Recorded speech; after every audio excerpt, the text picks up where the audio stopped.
Chegou a hora da nossa reportagem especial.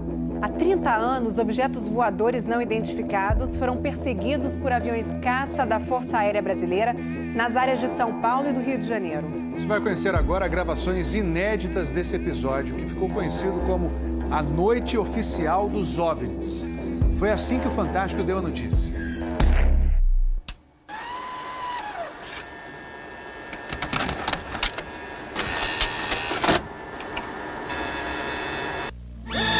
Esta semana, altas autoridades militares do Brasil admitiram publicamente pela primeira vez ter visto objetos voadores não identificados, os OVNIs. O próprio ministro da Aeronáutica, Brigadeiro Moreira Lima, deu a entrevista para informar que pilotos das bases de Santa Cruz, no Rio de Janeiro, e de Anápolis, em Goiás, chegaram até a perseguir e a ser perseguidos pelos objetos voadores não identificados na região de São José dos Campos, sobre o Vale do Paraíba, e trechos do estado do Rio de Janeiro. Eram 21 OVNIs, segundo os militares, que ficaram mais de 3 horas sobrevoando o território brasileiro na noite de segunda e madrugada de terça-feira. Toda vez que é detectado algum objeto não identificado, evidentemente há um processo bastante eficiente de verificar se foi alguma aeronave que está voando sem um plano de voo aprovado, etc. Mas quando se comprova que é algo diferente, as aeronaves então são acionadas. O que ocorreu foi que os radares detectaram vários objetos não identificados. Veja agora, minuto a minuto, o que aconteceu naquele 19 de maio. Às 8h30 da noite, um ponto luminoso é avistado pelo controlador de tráfego aéreo na torre do aeroporto de São José dos Campos, São Paulo. Um avião Xingu da Embraer se aproxima para pouso e o controlador pergunta ao comandante: "Você está vendo o ponto luminoso?" O Xingu confirma o avistamento, muda a rota e tenta se aproximar do OVNI. Quem estava no comando do avião era o coronel Osiris Silva, que voltava de Brasília depois de tomar posse como presidente da Petrobras. Eu vi um objeto luminoso no espaço, parecia um astro normal. Eu voei na direção dele e após 5, 6 minutos de voo, fiquei com a impressão de que ele começou a esmaecer, a perder a intensidade e o brilho. 9h14 da noite. O controle de radar de São Paulo registra sinais sem identificação. 9h20. O controle aéreo em Brasília confirma a presença de objetos voadores não identificados. 10h23. O primeiro jato F-5 decola da base aérea de Santa Cruz, no Rio de Janeiro. Ele carrega armamento de guerra pronto para ser acionado. 10h45. O radar da base aérea de Anápolis, em Goiás, detecta sinais no radar. Um Mirage também armado decola em busca dos OVNIs. 11h15 da noite. O piloto do primeiro F-5 a entrar em ação avista um ponto luminoso e começa a perseguir o objeto voador não identificado. Nosso objetivo justamente era esse, se aproximar e identificar. Nós não conseguimos nem nos aproximar, muito menos identificar. 11h17. Mais um Mirage decola da base de Anápolis para perseguir os objetos. 11h20. O caça F-5 recebe pela primeira vez um sinal no radar de bordo confirmando a presença do objeto não identificado à sua frente. 11h36. O terceiro Mirage sai da base de Anápolis, mas não consegue contato visual com os OVNIs. Naquela noite, 5 jatos da Força Aérea foram acionados e retornaram sem conseguir se aproximar dos objetos. Os radares do Sindacta em Brasília registraram um total de 21 sinais desconhecidos no céu do Brasil. O grande personagem dessa história foi o controlador de voo que estava na torre de São José dos Campos. O sargento Sérgio Mota da Silva, que aparece nessa foto tirada na Torre de São José poucos dias depois do incidente, foi quem deu o primeiro alerta sobre OVNIs.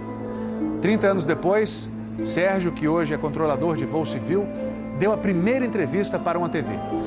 Ele preferiu não mostrar o rosto. Tem alguma coisa aqui no setor noroeste de São José?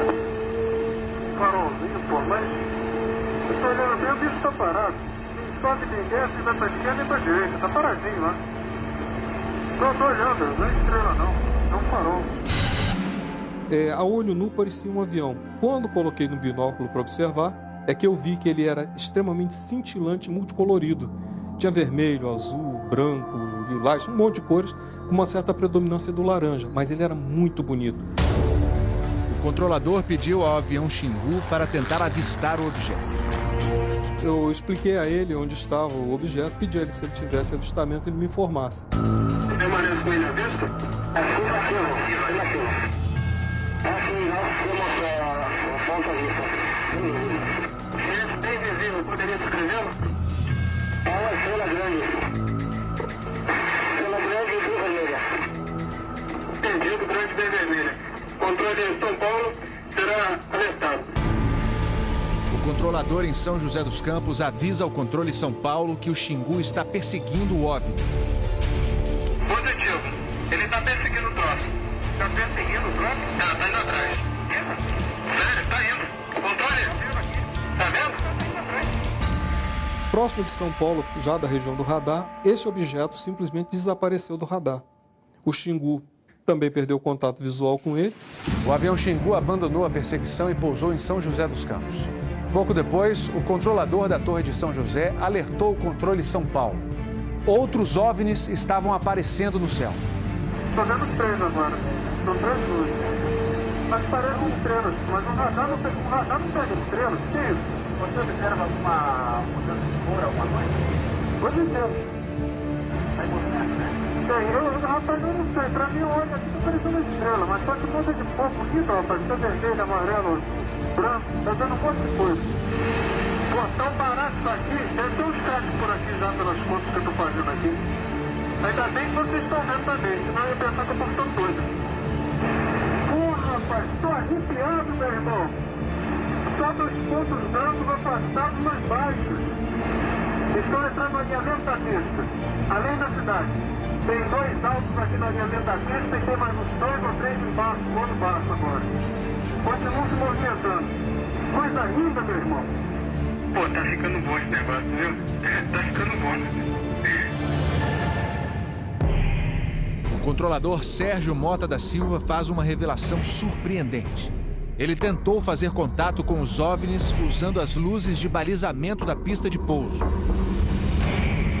Se eu aumentava o brilho do balizamento das luzes do balizamento, aliás, eles se afastavam. E se eu diminuía a intensidade das luzes do balizamento, eles se aproximavam.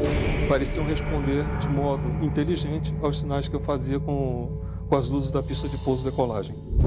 O controlador Sérgio fala com o controle aéreo em Brasília. Fala, Brasília. Brasília? Boa noite, bem-vindo ao Festival dos Discos Voadores. É uma loucura isso aqui, cara. Pô, os que eu pude ver mudavam de cor o tempo todo. Vermelho, amarelo, azul, lilás, aquele festival de cores. As ocorrências terminaram já perto do nascer do dia, lá pelas 4 e pouco, 5 horas da manhã. Os últimos objetos foram vistos. Como é que tá a situação aí? Pô, rapaz, isso aqui foi um festival.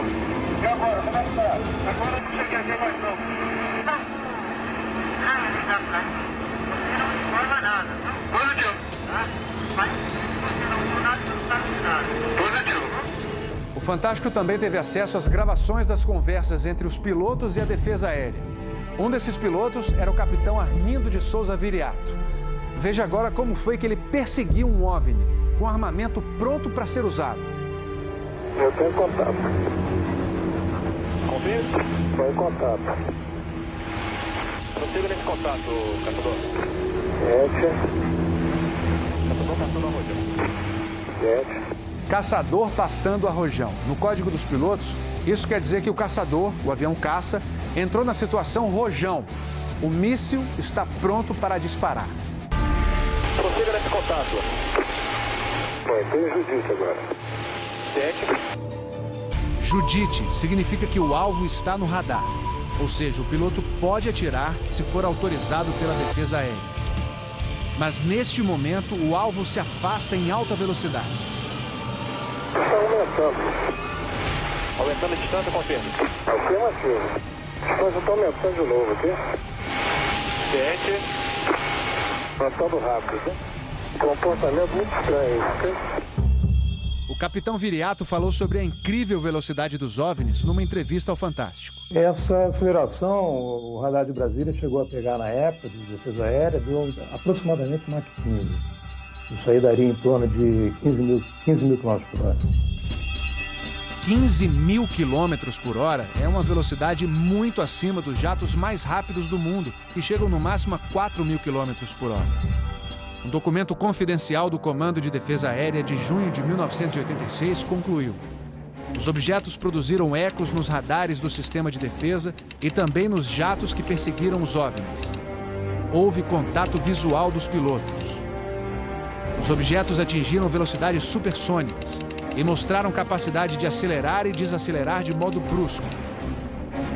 E a principal conclusão do relatório: os fenômenos são sólidos e refletem inteligência, pela capacidade de acompanhar e manter distância dos observadores, como também voar informação. Não foi possível identificar a origem dos objetos. Foram esses dois ufólogos, pesquisadores de OVNIs, que conseguiram no Arquivo Nacional em Brasília a liberação gratuita dessas gravações. O fenômeno OVNI é real, existe, e o governo sabe disso, as Forças Armadas sabem disso. Essa documentação sendo exposta para o público permite que as pessoas entendam que isso não é brincadeira. Não tem como a gente falar que seriam naves extraterrestres, né? Eram objetos voadores não identificados. Não podemos dar qual a procedência deles, qual a origem. É alguma coisa inexplicável do nosso ponto de vista tecnológico à época e mesmo ainda hoje. Brasília? Boa noite, bem-vindo ao Festival dos Discos Voadores.